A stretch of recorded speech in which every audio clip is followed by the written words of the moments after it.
Баршаңызға қайырлы таң қыздар. Бүгін сіздермен ақ желкен мен аскөкті қалай ұзақ уақытқа сақтауға болатынын мен бөліскім келіп отыр.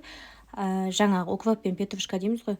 Кейбіреулер жуып сақтап жатады, жуып жақсылап кептіріп жатады. Сонда да мен бұл дұрыс кеппей, тоңазытқышқа салғаннан кейін, жаңағы мұздатқышқа, тоңазытқышқа салғаннан кейін бәрібір мұз қатып дұрыс сақталмайды деп ойлаймын. Сондықтан мен жақсылап осылай майда етіп тамаққа қосатындай етіп өзіме ыңғайлы қылып турап аламын.